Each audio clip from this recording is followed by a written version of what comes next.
I'm Race Leffler. I'm from Clancy, Montana, and I'm 16, going to be a junior this year. I'm Joe Mull. I'm an elected official. I'm on the neighborhood council. It's a part of elected government. There's like 9 districts in Great Falls, and I'm on one. I'm a vice president of the Great Falls Public Radio Association. Owns KGPR Public Radio Station type thing. That's what I do. I'm a husband. I'm a caretaker because I take care of my mother who's 87, who has dementia and deals with macular. I am Emma Valesky. I'm 20 years old. I work at a daycare for preschoolers. I come from Arizona, moved up into Montana about 7 or 8 years ago. And I'm just a guy that's gone through what's not very unique to go through. It's a very common thing. I am a mother of 3 children that have a mental health diagnosis. My name is Ron. I'm from Billings, Montana. I like to fish, camping, hiking, all sports. I'm Sarah Hacka, also from Billings, Montana, and I also enjoy the outdoors, camping, fishing, pretty much anything. I am Candy Franklin, and I live in Helena, Montana. I am a mom. I have 5 daughters. My oldest is almost 21, and I have a 19-year-old, a 15-year-old, a 3-year-old, and a 1-year-old. Very beautiful, lovely girls. Light of my life. I like to go to movies. I like to hike. I like to camp. I am a brother. I'm an artist. I am a peer. I don't like the word consumer, but I'm a consumer. And a peer in the mental health field and volunteer.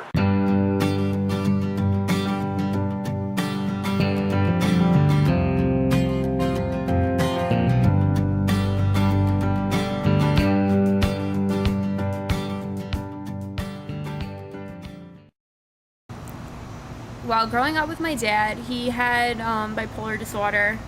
My parents were divorced, so I only saw him. I never saw him when he was depressed. He would never leave the house, so I didn't see him. And my mom tried to explain it to me growing up. High functioning form of autism called Asperger's syndrome. I also have a form of OCD, and I have a minor case of anxiety disorder. How to deal with anger, I think. All my life that has been my problem was anger. Some of the big difficulties are just with my middle son who has bipolar disorder. He's spent a lot of time on suicide watch, and I've had to miss a lot of work. I had to go pick him up from school several times because the schools sometimes don't know how to deal with that when kids are suicidal, and it's just been a real struggle and with him, and trying to make time for your other kids and time for your job, and so that's pretty difficult at times. I would have to say my worst day is when I have to make the decision to put my daughter in the hospital again. One of my daughters has a severe mental illness. I was born with a different type of brain put together. It's part of my brain there developed right. Is the best way I understand talking to all these different doctors and stuff.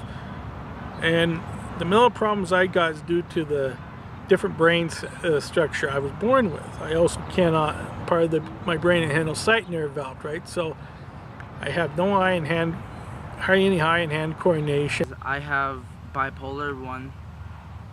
Which is just a chemical imbalance in my brain. Some of the challenges I face with my ADD is just staying focused, staying organized, staying on task, keeping my life organized. One of my issues with my depression is just making sure that I stayed occupied. I do things that I like to do, including sports, things like that. Well, I was diagnosed with bipolar disorder when I was 8 years old, so that has been a tough struggle for Journey. It was very hard to cope and understand what was going on in my mind. Over time, I have also been diagnosed with OCD, psychosis, and schizoaffective disorder. The challenge I face basically is just living with it. When I was younger, the struggle was very hard. It was frightening. It was just horrible. It was torture. It was like war. I was fighting my own battle against a mental illness. I have a painkiller addiction. I mean, I know I have a predisposition to being addicted. I think my challenge is bipolar. I am psychosomatic bipolar. It's very hard day by day to keep mellow, calm. Anything triggers me off. And some days I tell my boss and everywhere what I seriously think of them. Currently we have 3 children that are got some disabilities. So trying to juggle a full-time jobs to keep roof over our heads and everything.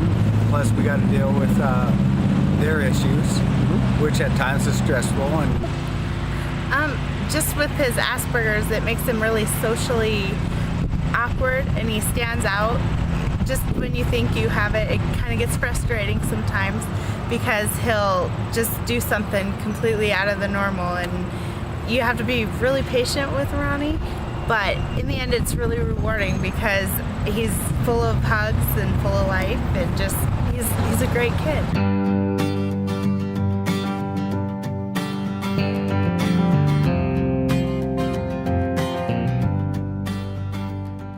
I think the best support I have is friendships, and next to that is my connection with Montana's Peer Network, and what I do there, and the advocacy for that gets me out of the house and out talking with people, and I think that's the main thing is talking with new people, different people, and being able to hear their side of it and what they're doing for themselves to make it in what's going on today in today's world, and it helps I see things in them that I'm doing, and it confirms in me that, oh cool, I'm doing something right. You know, I have lots of support. I have my family, friends, but one of the biggest supports I've had is my youth group. I've met some amazing people in my youth group, and I'm just really glad I met them. So. But we do, we manage by reaching out to the people that offer their help. So the kids went through a place called Family Support Network. I used to do my home visits or visits up there with the kids, and they would guide me through appropriate parenting and stuff. Another one would be drug court. I went through drug court for 2 years for fighting to get my kids home. The things like I really go online, and sometimes I find support groups and I talk to other people and their experiences has been really helpful. I love my supports. The biggest impact for us has been the wraparound process. Being involved in the wraparound process from the very beginning in Montana when it first started. Being able to build our own team of people that will help us in the way that my daughter needs help, the way that we need help as a family, not necessarily what all the therapists think we need, but how is it going to help us? And I have so many wonderful friends that I can just talk to. That has been the biggest help for me. My family is a big support. Rami, that's a huge support. Yeah, and those are basically what helped me through my life, made me what I am today, and here I am, successful and happy.